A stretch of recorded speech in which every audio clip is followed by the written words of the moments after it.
ক্রসফিড originals furious Friday. ক্রসফিড নিয়ে এসেছে এই প্রথমবার রোমাঞ্চকর গল্প দিয়ে সাজানো সম্পূর্ণ নতুন স্বাদের একটি অডিও সিরিজ ফিউরিয়াস ফ্রাইডে। এই সিরিজে থাকছে সাহিত্য জগৎ থেকে তুলে ধরা কিছু গল্প এবং থাকছে কিছু নিজস্ব গল্প। আজকের গল্প প্রদীপ দে সরকারের লেখা চোখ। লেখক প্রদীপ দে সরকারের জন্ম 1967 সালে, তবে গল্প লেখার শুরু 40 বছর বয়সে 2007 নাগাদ। প্রধানত ছোট গল্প লিখতেই ভালোবাসেন। দেশ, আনন্দমেলা, 1920, তথ্যকেন্দ্র, বাংলালাইভ.com, দ্য ওয়াল, ইরাবতী ইত্যাদি পত্রিকায় প্রায় 60টি গল্প এবং রম্য রচনা প্রকাশিত হয়েছে। অসংখ্য ধন্যবাদ জানাই লেখক প্রদীপ দে সরকারকে আমাদের পাশে থেকে আমাদের সহযোগিতা করার জন্য। গল্প পাঠে আমি দেবাঞ্জন, অন্যান্য চরিত্রে অভিষেক, শতদ্রু, সায়ন্তন, সুদীপ্তা সরকার, ফিদা, রুবিনা এবং অভিষিক্তা দে। শুরু হচ্ছে ফিউরিয়াস ফ্রাইডের দ্বিতীয় গল্প চোখ। গল্পটি শেষ অবধি শোনার অনুরোধ রইল।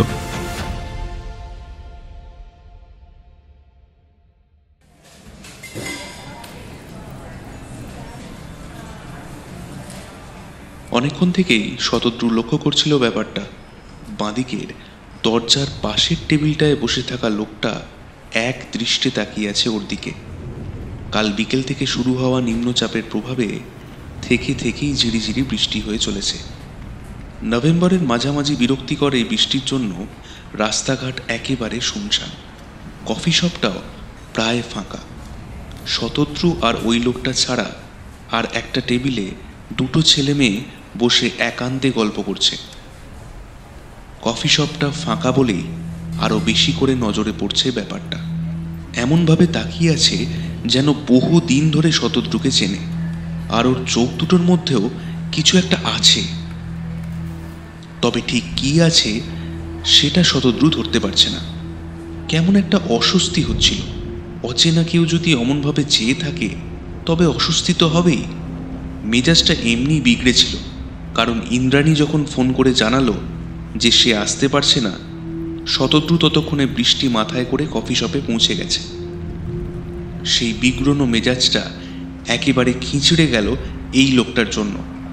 বেশ বিরক্তি নিয়েই জিজ্ঞেস করলো শতদ্রু, কিছু বলবেন? আচমকা প্রশ্নটা শুনে লোকটা থতমত খেয়ে বলল, কই না তো। শতদ্রু কফিতে একটা চুমুক দিয়ে রুক্ষ স্বরে কেটে কেটে বলল, আপনি কি আমায় চেনেন? লোকটা এবার অস্বস্তিতে পড়েছে। মাথা নেড়ে বলল, না না, আপনাকে তো আমি চিনি না। শতদ্রু আর কথা না বাড়িয়ে কফিতে মন দিল, কিন্তু অনিচ্ছা সত্ত্বেও বারবার চোখ চলে যাচ্ছে ওদিকের টেবিলে। লোকটা এখন বেশ শান্ত মনে কফিতে চুমুক দিচ্ছে, আর এদিকে তাকাচ্ছে না। শতদ্রু মাথা নিচু করে ভাবার চেষ্টা করে, এই লোকটা কি ওর চেনা কেউ?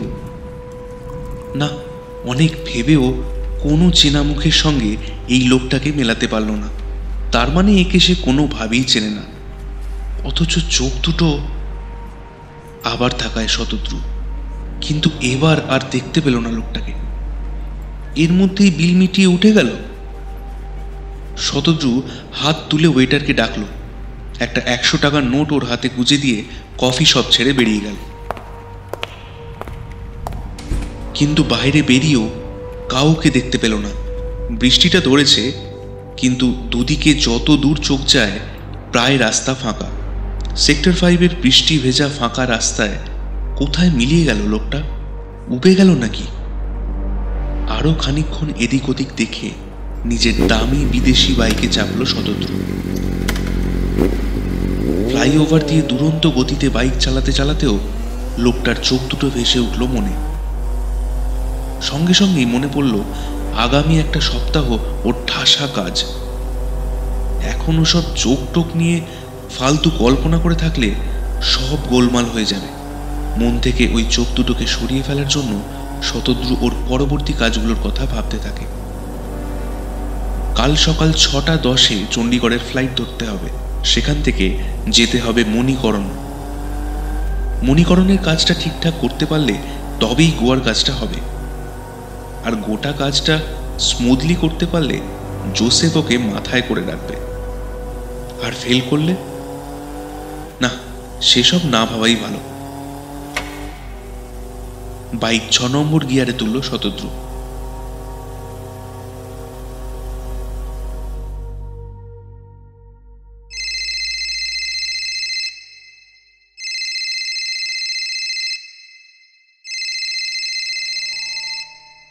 রে, ফোন তুলছিস না কেন? সে কখন থেকে ট্রাই করছি। আরে বাবা, ঘুমিয়ে পড়েছিলাম। বল, কি বলবি? ঘুমিয়ে পড়েছিলি? তার মানে বাড়িতে আছিস, বেরোসনি কেন? কিছু হয়েছে? ও কিছু না, একটু সর্দি জ্বর মতো হয়েছে। নির্ঘাত কাল এই ঠান্ডা ওয়েদারেও বৃষ্টিতে ভিজেছিস? তোর মতো বৃষ্টিপ্রেমী আর দেখিনি। হঠাৎ চুপ করে যায় ইন্দ্রাণী। তারপর একটা দীর্ঘশ্বাস ছেড়ে বলে, আমার আর বৃষ্টি ভালো লাগে না রে। এখন আমি বৃষ্টিকে খুব ভয় পাই। বৃষ্টির জলে রক্তের রং দেখতে পাই। আসলে অর্ণবের বৃষ্টি ভেজা রক্তাক্ত শরীরটা। বলতে বলতেই নিজেকে সামলে নেয় ইন্দ্রাণী। বলে, থাক ওসব কথা, কি বলবি বল। ঐশানী কিভাবে শুরু করবে তা বুঝতে পারে না। খুব সংকোচের সঙ্গেই বলল, আমি যা বলবো সেটা শুনলে হয়তো তোর মনটা আরো খারাপ হয়ে যাবে রে।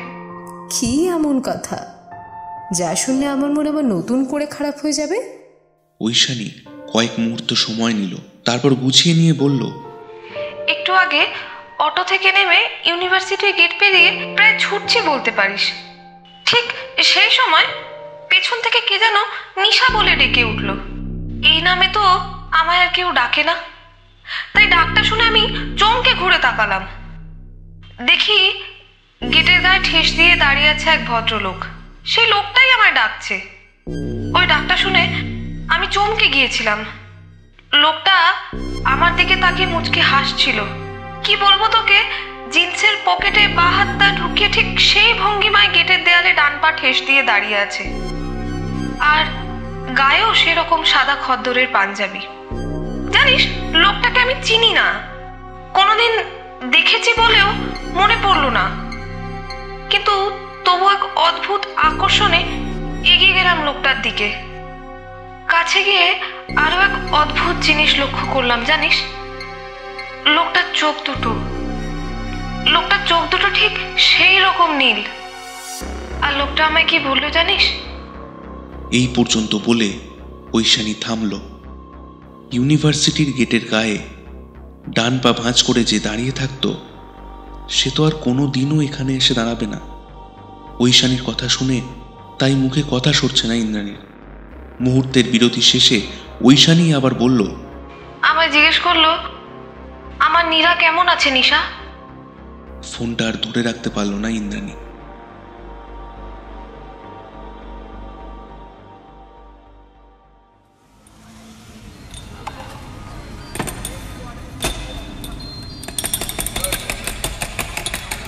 साहब टॉसगांव कैसा लगा? শতদ্রুর হাতে চায়ের কাপটা তুলে দিয়ে জিজ্ঞেস করলো শঙ্কর। চা এখানে বেশিক্ষণ গরম থাকে না। একটা লম্বা চুমুক দিয়ে শতদ্রু খুব ছোট্ট করে উত্তর দিল, बढ़िया। उधर मेरा मौसी का घर है। आपने वो शिव जी का मंदिर देखा? हाँ, उधर एटीएम कहाँ है? नदी के उस पार हनुमान मंदिर के पास एक एटीएम है। কিন্তু এটিএম এর খোঁজে শঙ্করের উৎসাহ নেই। সে ফিরে যায় তার কথায়। ये जो नदी देख रहे हैं ना साहब, यही पार्वती मैया है। कुछ ही दिनों में उधर टॉसगांव में बर्फ गिरेगी, तब शिव जी के पास पार्वती मैया जाएगी। और শঙ্করের কথার মাঝেই শতদ্রু প্রশ্ন করে, कौन सा बैंक का एटीएम? वो मुझे पता नहीं साहब, लेकिन एक एटीएम है। গত 3 দিন শরীরের ওপর দিয়ে মারাত্মক ধকল যাচ্ছে। প্লেনে কলকাতা থেকে দিল্লি হপিং করে চণ্ডীগড়, তারপর সেখান থেকে রানার পাঠানো গাড়িতে 8 ঘন্টা জার্নি করে মণিকরণ। অত লম্বা জার্নির পর মণিকরণ পৌঁছে শরীর একেবারে ছেড়ে দিয়েছিল। কিন্তু লম্বা জার্নি করে ক্লান্ত বললে তো আর রানা ছাড়বে না। তাই পরদিন 7 সকালে ঘুম থেকে উঠেই দৌড়তে হয়েছে বার্সেনি হয়ে টসগ্রাম। গ্রামটা সত্যি অসাধারণ সুন্দর। আর সময়টা যেহেতু নভেম্বরের শেষ, তাই সর্বক্ষণ ঝকঝকে আকাশ আর ঝলমলে প্রকৃতি। বিদেশি টুরিস্টদের স্বর্গরাজ্য। কিন্তু নভেম্বরের হাড় কাঁপানো ঠান্ডার সঙ্গে যুদ্ধ করে শুধু প্রাকৃতিক সৌন্দর্য দেখার জন্য তো আর টসগ্রামে যায়নি শতদ্রু। অনেক কাজ নিয়ে গিয়েছিল। কলকাতায় জোসেফের হুক্কাবারে প্রথম দেখা হয়েছিল ইতালির ম্যাকারিওর সঙ্গে। 3 দিনের আলাপচারিতার পরেই শতদ্রু ম্যাকারিওর কাজ কারবার সম্বন্ধে আন্দাজ করতে পেরেছিল। তারপর ফেসবুক, হোয়াটসঅ্যাপ, ফোনের মাধ্যমে শতদ্রু গত 1 বছর ধরে একটু একটু করে কলকাতার সেই পরিচয়কে বিজনেস পর্যন্ত টেনে নিয়ে গিয়েছে। তারপর জোসেফকে এবং জোসেফের পরিচিত ব্যবসায়ী মানালির মহাবীর রানাকে বোঝাতে হয়েছে, তবে এই কাজটার দায়িত্ব পেয়েছে। কলকাতা থেকে আসার আগে जोसेफ ओके निजेर बाड़ीते डेके बोलेछिलो, देखना ये काम पे इतना रुपया लगाने के बाद ये डील कैंसिल ना हो जाए। शतद्रु मुचकी हेसे बोलेछिलो, चिंता मत कीजिए, ये डील कैंसिल नहीं होगा। मुखे सब कथा बोललेও মনের ভিতরে চিন্তা তো ছিলই, কারণ এই কাজটার জন্য সে রানার কাছেও অনেক টাকা নিয়েছে। ঠিক করে করতে না পারলে সেও ওকে ছাড়বে না। তবে ওর এত পরিশ্রম বিফলে যায়নি। এই দুদিনে কাজ অনেকটাই এগিয়েছে। ম্যাকারিও গোয়ার কন্ট্যাক্ট ফার্নান্ডেজের সাথে কথা বলিয়ে দিয়েছে। প্রথম লটেই হয়তো বড় দাও মারা যাবে না, কিন্তু বিশ্বাস অর্জন করতে পারলে এরপর বড় ডিলের সম্ভাবনা আছে। দুদিনের কাজ শেষে আজ শতদ্রু এই পড়ন্ত বিকেলে ফিরে এসেছে মণিকরণে। কাল এখান থেকে কলকাতার পথে ফেরার আগে হাতে কিছু টাকা দরকার। সেই টাকার জন্যই এটিএম এর খোঁজ করেছিল হোটেলের কর্মচারী শঙ্করের কাছে। এটিএম এর হদিশ পেয়ে শতদ্রু বেরিয়ে পড়ে। লোহার পুল পেরিয়ে পার্বতী নদীর ওপারে এটিএমটা খুঁজে পেতে তেমন অসুবিধে হলো না।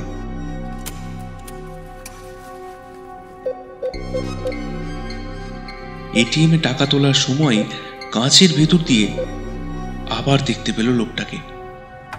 আকাশে সূর্য এখনো অস্ত যায়নি, কিন্তু চারপাশের পাহাড়ের ছায়ায় আবছা আধার নেমে গেছে মণিকরণে।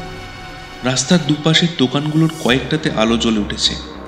সেই আবছায়া আলোতেও পরিষ্কার দেখতে পেল শতদ্রু একটা চায়ের দোকানের বেঞ্চে বসে লোকটা এক দৃষ্টে ওর দিকেই তাকিয়ে আছে। এখানে এসেও হাজির হয়েছে। এবার একটু ভালো করে বাজিয়ে দেখা দরকার। টাকাটা নিয়েই চলে গেল লোকটার কাছে। সরাসরি জিজ্ঞেস করলো, কি চান আপনি? শতদ্রুর কথা শুনে লোকটা ভীষণ চমকে গেল। আমতা আমতা করে বলল, মানে কি হয়েছে? আমার দিকে ওভাবে তাকিয়ে আছেন কেন? কই না তো। শতদ্রু আর নিজেকে ধরে রাখতে পারে না। না না মানে সেদিন কফি হাউসে ছিলেন না আপনি? লোকটাও যেন আরো ঘাবড়ে গেল। বলল, কোন কফি শপে? লোকটা এখন যেন অবাক হয়ে তাকিয়ে আছে ওর দিকে। দেখে আরো রাগ হলো শতদ্রুর। শতদ্রু এবার লোকটার পাশে এসে বেঞ্চে বসল। খুব ঠান্ডা গলায় হিস হিসিয়ে বলল, ন্যাকামো হচ্ছে? হ্যাঁ, আমার সাথে ন্যাকামো? কিন্তু আপনি যতই ন্যাকামো করুন আমি ভুলিনি। ঠিক আছে, মনে করিয়ে দিচ্ছি। 4 দিন আগে সল্টলেক সেক্টর 5-এ একটা কফি হাউসে আপনার সাথে দেখা হয়েছিল। কি মনে পড়েছে? লোকটা এবার মাথা নেড়ে বলল, হ্যাঁ হ্যাঁ মনে পড়েছে। শতদ্রু বাঁকা হেসে বলল, এই তো লাইনে এসছেন। এবার বলুন তো, আপনি আমার দিকে ওইভাবে তাকিয়ে থাকেন কেন? আপনি কি আমাকে চেনেন? লোকটা মাথা নেড়ে বলে, সত্যি বলছি, আমি আপনাকে চিনি না। শতদ্রু কথার ফাঁকে লোকটাকে মাপার চেষ্টা করে। ঠোঁটের কোণে বাঁকা হাসিটা ঝুলিয়ে রেখেই বলে, দেখুন মশাই, সল্টলেকে দুজন বাঙালির সাথে দেখা হওয়া ঠিক যতটা স্বাভাবিক, এই নভেম্বর মাসের শীতে মণিকরণের মতো ছোট জায়গায় আবার তাদের সাথে দেখা ঠিক ততটাই অস্বাভাবিক। ঠিক করে বলুন তো, কি করতে এসেছেন এখানে, নাকি আমায় ফলো করছেন? আপনার মতলবটা কি? লোকটা হঠাৎ শতদ্রুর হাত চেপে ধরে আকুতির স্বরে বলল, সত্যি বলছি ভাই, আমার কোনো মতলব নেই। আমি তোমাকে কি বলবো, আমি তো নিজেই কিছু বুঝতে পারছি না। শতদ্রু ভুরু কুঁচকে বলল, কি বুঝতে পারছেন না?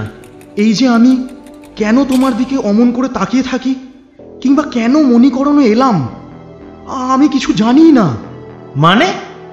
লোকটা এবার শতদ্রুর হাত ছেড়ে দিয়ে হতাশ ভঙ্গিতে বলল, বুঝলে ভাই, আমার একটা প্রবলেম হচ্ছে। মাস তিনেক হলো শুরু হয়েছে এটা। ভুরু দুটো কুঁচকে থাকলেও লোকটার কথা শুনতে শতদ্রু আগ্রহী হয়।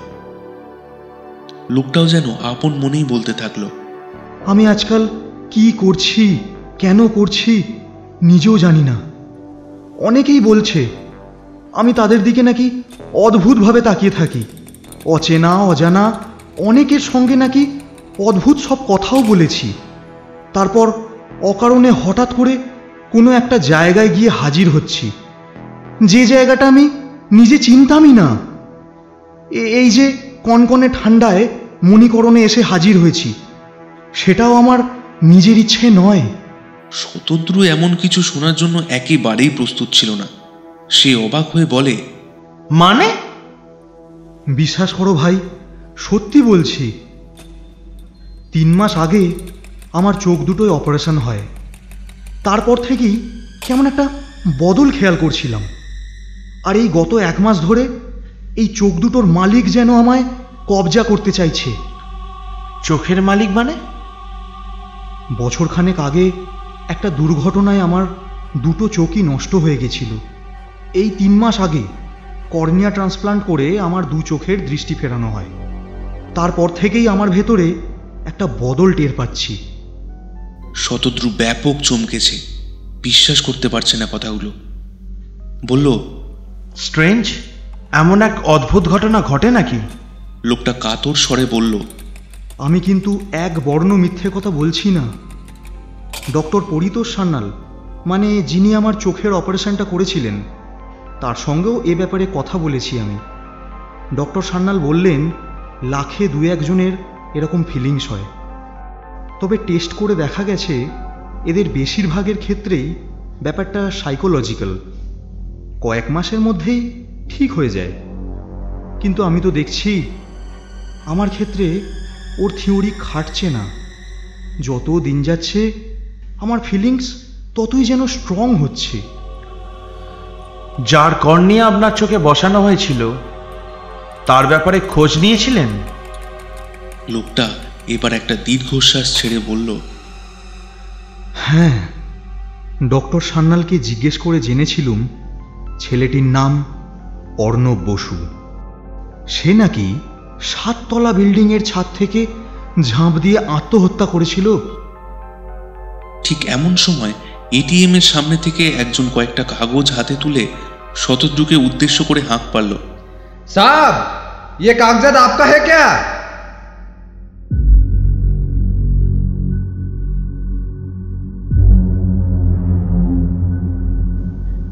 রানার পাঠানো এসইউভি যখন দিল্লি এয়ারপোর্টের পার্কিং জোনে ঢুকছে, ঠিক সেই সময় ঐশানীর ফোনটা পেল শতদ্রু।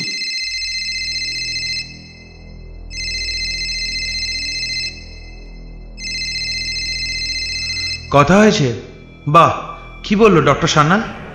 আরে তুই তো লোকটার নামটাও জানতে পারিসনি। কি করে জানবো? বললাম না, এটিএম এর সামনে থেকে একজন লোক কতগুলো ছোট ছোট কাগজ পেয়ে আমায় ডাকছিল। ভেবেছিলাম মানিব্যাগে টাকা রাখার সময় কাগজগুলো পড়ে গিয়ে থাকতে পারে, তাই সেটা উঠে দেখতে গেছিলাম।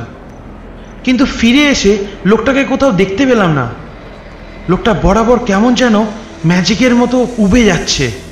কি হচ্ছে বলতো এসব? ডক্টর সান্যাল কি বললো সেটা তো বল। আরে ডক্টর সান্যাল তো প্রথমে অর্ণবের কর্নিয়া কার চোখে বসানো হয়েছে সে ব্যাপারে কিছু বলতেই চাইছিলেন না।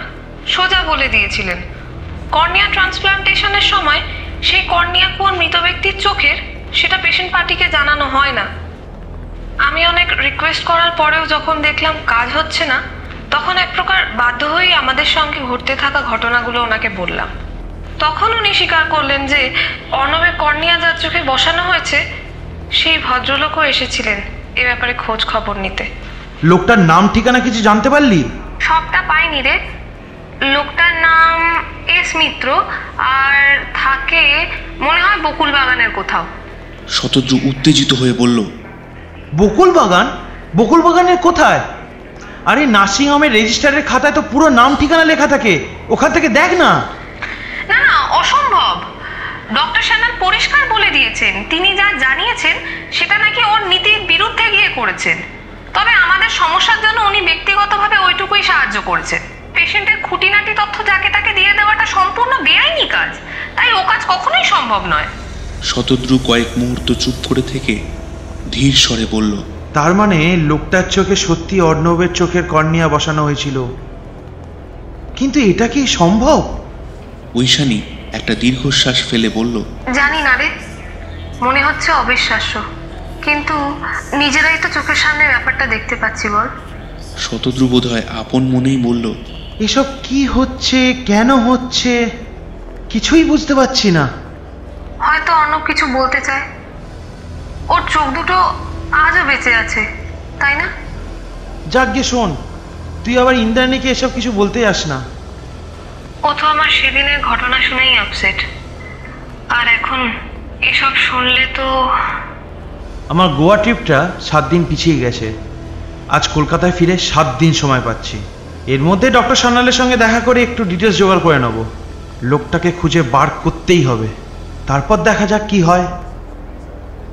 ফোনটা কেটে দিয়ে শতদ্রু এয়ারপোর্টের কাঁচের দরজা ঠেলে ভিতরে ঢুকে গেল।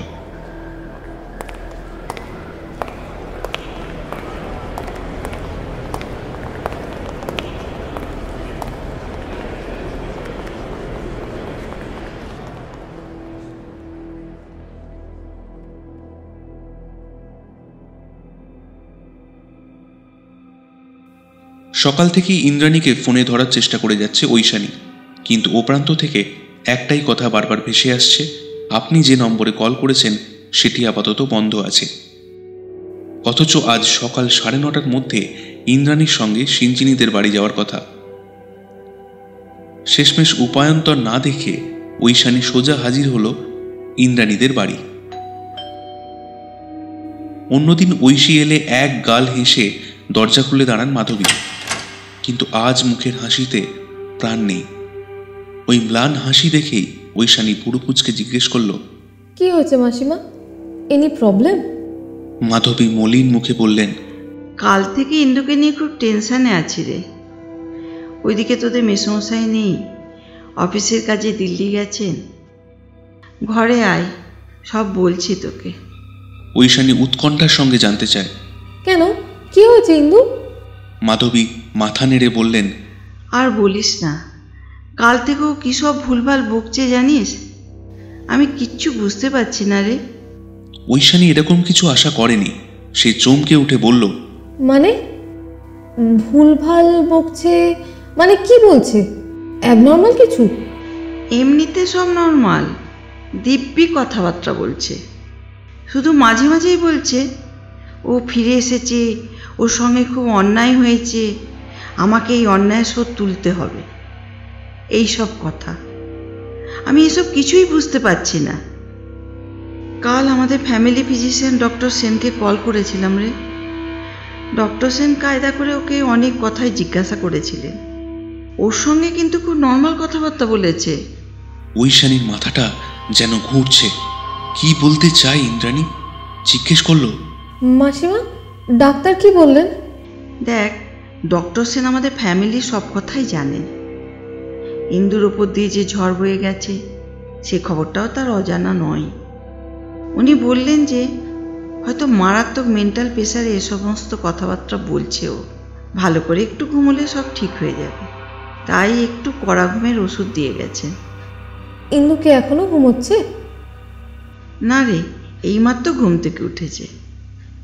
তুই ওপরে ওর ঘরে যা না, তোর সঙ্গে কথা বললে হয়তো ওর মনটা একটু হালকা হবে।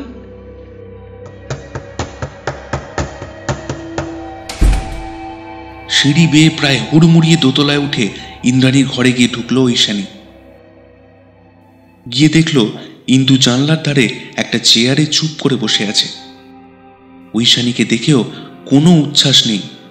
খুব শান্ত স্বরে বলল, কাল ইউনিভার্সিটি মোড়ে আমার সঙ্গে দেখা হলো। বলে কয়েক মুহূর্ত চুপ, তারপর উদাস হয়ে বলল, সেই নীল চোখ, সেই হাসি, ঠিক সেই রকম কথা।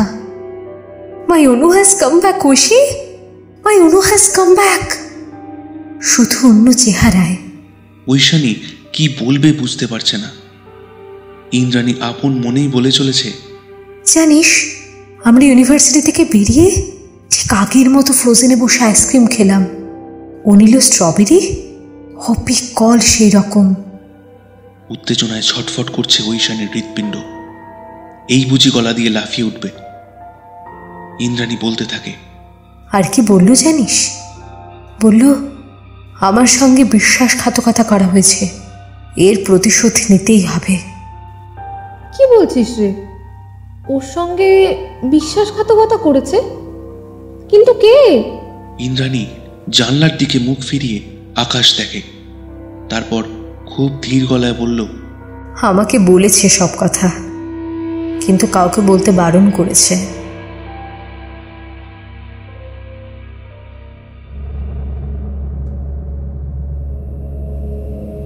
সন্ধে নামার আগেই বাঘা বিচে পৌঁছে গেল Shatadru.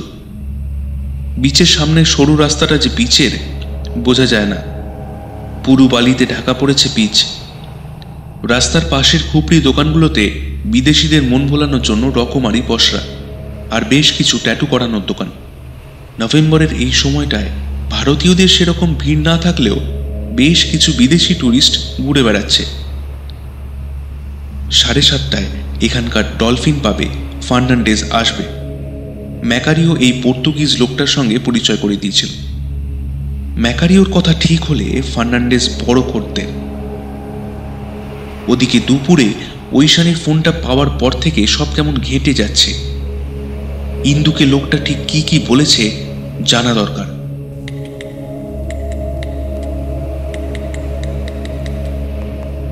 The subscriber is currently switched off. Please try after some time. इस समय उपभोक्ता का मोबाइल स्विच ऑफ है, कृपया थोड़ी देर बाद डायल करें। অথচ ইন্দুকে ফোনে পাওয়া যাচ্ছে না, সুইচড অফ। ঐশী অবশ্য বলেছিল যে মেন্টাল স্ট্রেস কমানোর জন্য ডাক্তার ফোন ধরতে বারণ করে গিয়েছে। ওই লোকটাকে আর একবার সামনে পেলে ও এসবের শেষ দেখে ছাড়বে। মণিকরণ থেকে কলকাতায় ফিরে ডক্টর সান্যালের সঙ্গে দেখা করেও খুব একটা লাভ হয়নি। ঐশী যা জেনেছিল তার চেয়ে বেশি কিছুই জানা যায়নি। তবুও বকুলবাগান অঞ্চলটা তন্ন তন্ন করে খুঁজেছিল শতদ্রু, কিন্তু ওখানে এস মিত্র নামে কাউকে খুঁজে পায়নি। লোকটা যেন লুকোচুরি খেলছে। উফ না, ওসব নিয়ে বেশি টেনশন করলে মাথা আর কাজ করবে না, পরে বরং ঠান্ডা মাথায় ভাবতে হবে। ডলফিনে এই সময়টায় খদ্দের খুব কম, এদিক ওদিক ছড়িয়ে ছিটিয়ে 2-4 জন বসে আছে। বাইরে সূর্য সবে অস্তাচলে গেলেও গোধূলির আলোয় সব মোটামুটি দেখা যাচ্ছে, কিন্তু পাবের ভিতরটায় আধার নেমে গিয়েছে। বাহারি শেড লাগানো নীল আর হলদে আলো জ্বলছে প্রতিটি টেবিলের ওপর। সেই মৃদু আলোয় টেবিল ঘিরে চেয়ারগুলোয় বসে থাকা লোকজনের মুখ চোখও ভালো করে দেখা যাচ্ছে না। গোয়ার ফেনীতে নাকি খুব ঝাঁঝ, ট্রাই করে দেখলে হয়। ফেনীর ঝাঁঝে যদি মাথাটা খোলে। টেবিলে বসে ফেনীর অর্ডার দিল শতদ্রু। এসব পাবে স্মোকিং অ্যালাউ করে। শতদ্রু একটা সিগারেট বের করে ঠোঁটের কোণে ঝুলিয়ে লাইটার বের করার জন্য পকেটে হাত ঢোকালো। ঠিক এমন সময় পাশ থেকে কে যেন ফস করে একটা দেশলাই কাঠি জ্বালিয়ে ওর সিগারেটের সামনে ধরল। শতদ্রু চমকে ঘুরে তাকাতেই লোকটা বলল, কেমন আছিস ধ্রুব? কে কে আপনি?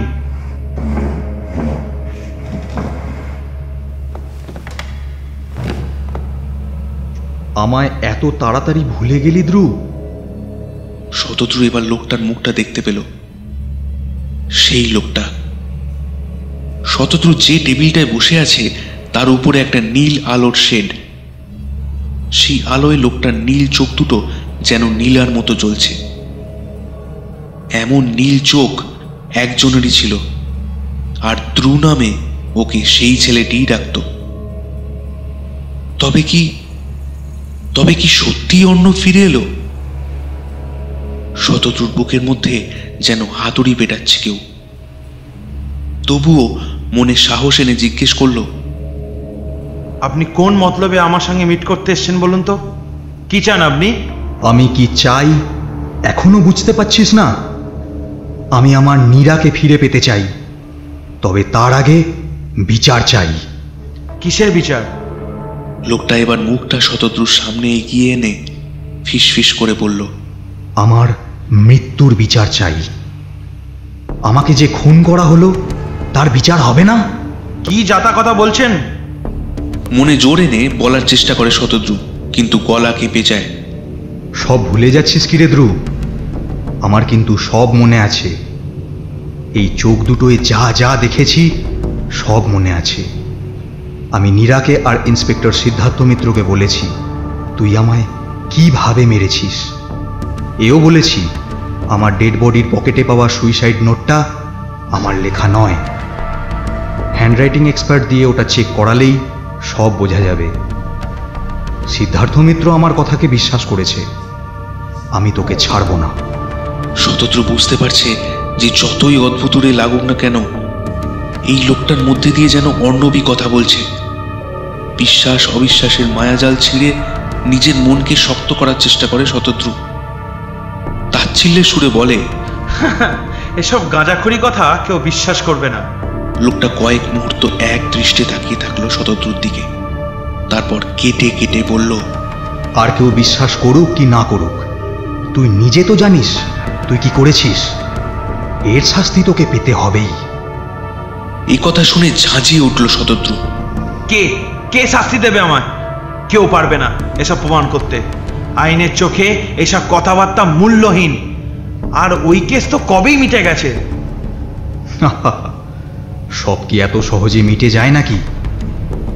বলে লোকটার রহস্যময় ভঙ্গিতে হাসল। তারপর চেয়ারে হেলান দিয়ে যেন নিজের মনেই বলতে থাকলো, আর আমি মিটতে দেব কেন? ইন্সপেক্টর সিদ্ধার্থ মিত্র বলেছে ওই জাল সুইসাইড নোট থেকেই কেস ওপেন করা যাবে। আমার নীরাকে তুই ভালোবাসার অভিনয় করে ঠকাবি? এটা তো হতে পারে না। ইন্দ্রাণীকে আমি ভালোবাসি, কিন্তু নীরা আমার জন্য পাগল ছিল। নির্বোধ? আমার কি নেই? ইউনিভার্সিটিতে আমার মতো হ্যান্ডসাম ইন্দ্রাণী একটাও খুঁজে পাবে না। আমি যে বাইকটায় কলেজ আসতাম সেই বাইকটার দাম 5 লাখ টাকা। অথচ ওই ইন্দ্রাণী নীল চোখা ভিখারিটার সঙ্গে ঘুরে বেড়াতো। অসহ্য লাগতো আমার। জরুরি কমাতে নেশার টেকে যেতাম, আর সেটা নিয়ে আমার জ্ঞান দিত। তোর ভালোর জন্যই বলেছিলাম যে জোসেফের ঠেকে যাস না। তুই ওর সঙ্গে মিলে পেডলারের কাজও শুরু করে দিলি। তখনও বারণ করেছিলাম, কিন্তু তুই শুনলি না, উল্টে ভয় পেয়ে গেলি। ভাবলি আমি সবাইকে জানিয়ে দেব। আমি কিন্তু ইন্দ্রাণী ছাড়া আর কাউকে জানাইনি। কিন্তু তুই বিশ্বাস করতে পারলি না। সেদিন অমন তুমুল বৃষ্টির মধ্যেও তুই আমায় জোর করে মণিকুণ্ড অ্যাপার্টমেন্টে জোসেফের ফ্ল্যাটে নিয়ে গেলি। শতদ্রুর গলায় সতর্কতা। সেদিন আমি মন্দারমণিতে ছিলাম। পুলিশ সেখানে গিয়ে খোঁজ নিয়ে দেখেছে, আর হোটেলের লোকরা তো সে কথা পুলিশকেও বলেছে। লোকটা আবার এক দৃষ্টে তাকিয়ে আছে শতদ্রুর দিকে। কয়েক মুহূর্ত সময় নিয়ে ফিসফিসে গলায় বলল, কেউ না জানুক, আমি তো জানি সব মিথ্যে। কোন ফাঁকে তুই আমার পকেটে সুইসাইড নোটটা গুঁজে দিয়েছিলি। তারপর কথায় কথায় আমাকে ব্যালকনিতে নিয়ে এসে এক ধাক্কায় ফেলে দিলি নিচে। তুই জানতিস অমন বৃষ্টিতে রাস্তায় লোক থাকবে না, আর থাকলেও বৃষ্টির তোড়ের জন্য কেউ দেখতেও পাবে না যে ওই হাই রাইজের কোথায় কি হচ্ছে। পরে সবাই সুইসাইড নোটটা দেখে ভাববে হতভাগাটা ছাদ থেকে ঝাঁপ দিয়ে আত্মহত্যা করেছে। এই পর্যন্ত বলে মুহূর্তের জন্য থামলো লোকটা। তারপর গম্ভীর গলায় আদেশ করলো, ধ্রুব, তুই পুলিশের কাছে সব স্বীকার কর, নয়তো আমি সব প্রমাণ তুলে দেবো ওদের হাতে। শতদ্রু এবার ধৈর্য হারালো। এক ঝটকায় জামার তলা থেকে একটা রিভলভার বের করে আনলো। টেবিলের তলায় লোকটার পেটে ধরে বলল, একবার মেরেছি, দরকার হলে আবার তোকে মারবো, দেখি তোকে কে বাঁচায়। লোকটা উঁকি মেরে দেখলো রিভলভারটা। তারপর খুব শান্ত স্বাভাবিক গলায় বলল, Glock 26 9mm 10 round, made in Austria. কোথায় পেলি? আগেও এই প্রশ্নটা করেছিলিস, কোথায় পেলি এত গাঁজা, কোথায় পেলি এত হাসিস। 7 তলা থেকে পড়ার সময় উত্তরটা পাসনি? লোকটা এবার হো হো করে হাসতে শুরু করলো। পাবের লোকগুলো এতক্ষণ বোধহয় খেয়ালও করেনি এই টেবিলে কি হচ্ছে।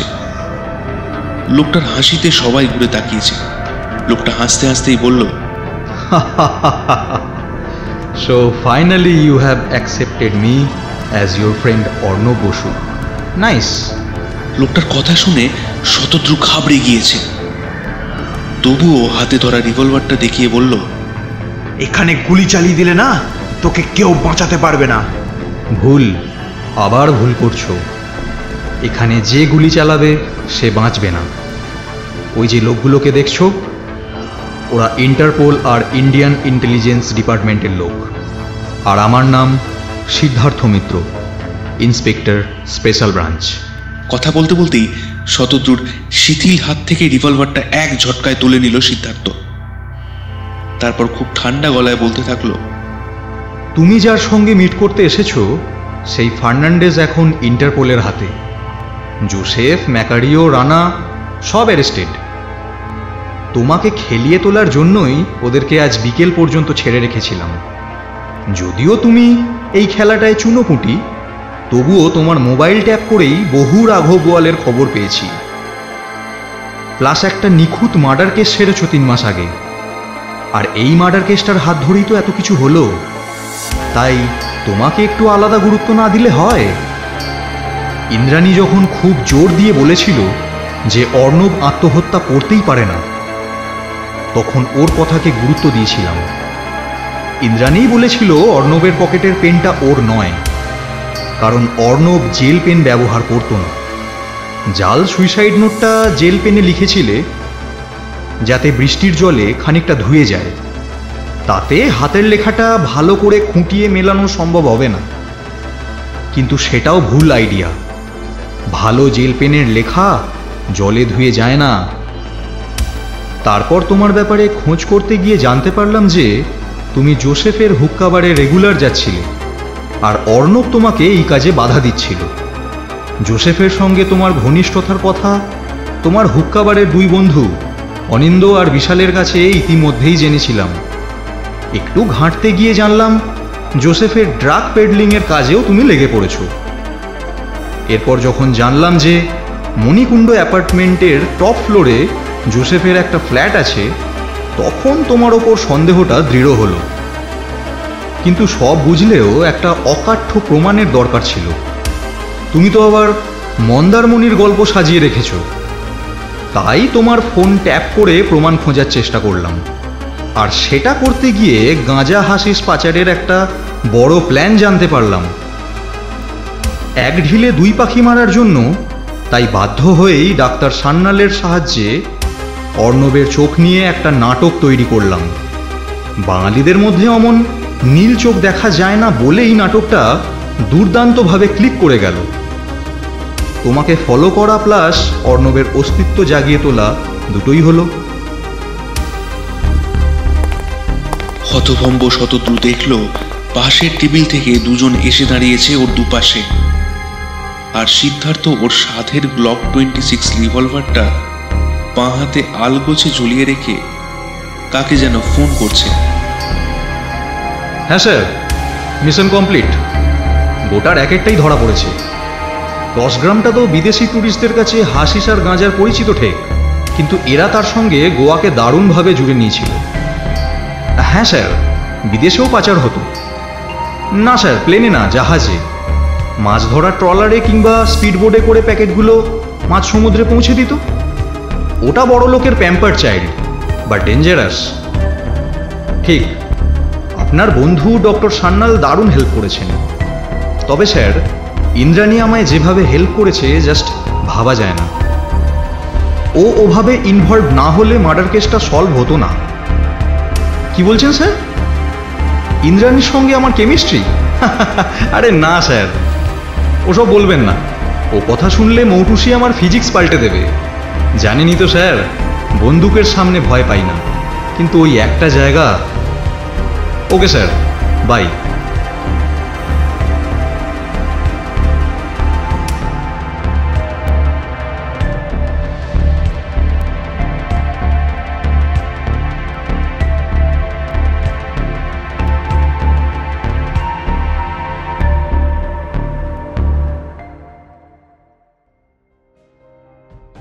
নমস্কার, আমি দেবাঞ্জন। শেষ হলো আজকের গল্প প্রদীপ দে সরকারের লেখা চোখ। গল্পটি যদি আপনাদের ভালো লেগে থাকে তাহলে অবশ্যই লাইক করুন, শেয়ার করে দিন আপনাদের বন্ধু বান্ধবদের সাথে। আর চ্যানেলে যদি নতুন হন তাহলে অবশ্যই সাবস্ক্রাইব করুন এবং বেল আইকনটা প্রেস করে দিন যাতে নেক্সট ভিডিও সবার আগে আপনাদের কাছে এসে পৌঁছয়। আমাদের অডিও স্টোরি যদি আপনাদের ভালো লেগে থাকে, যদি আপনারাও লেখালেখি করেন, তাহলে অবশ্যই আমাদের ফেসবুক অফিসিয়াল পেজে আমাদের মেসেজ করতে পারেন। আমাদের ফেসবুক অফিসিয়াল পেজের লিঙ্ক এবং ইমেল আইডি দেওয়া থাকবে ডিসক্রিপশনে। আপনারা সেখানে গিয়ে আমাদেরকে আপনাদের লেখা গল্প পাঠাতে পারেন। এরকম আরও রোমাঞ্চকর গল্প নিয়ে আমরা আসবো ফিউরিয়াস ফ্রাইডেতে, এবং এর সঙ্গে সঙ্গে আমরা অল্টারনেটিভ ওয়েতে স্যাটারডে স্ক্রিমও চালাবো, যেখানে আপনাদের ভৌতিক গল্পের সিরিজটা চলতে থাকবে। যদি সেরকম গল্প কেউ লিখে থাকেন তারাও যোগাযোগ করতে পারেন আমাদের সাথে। ভালো থাকুন, সুস্থ থাকুন। দেখা হচ্ছে নেক্সট ফিউরিয়াস ফ্রাইডেতে।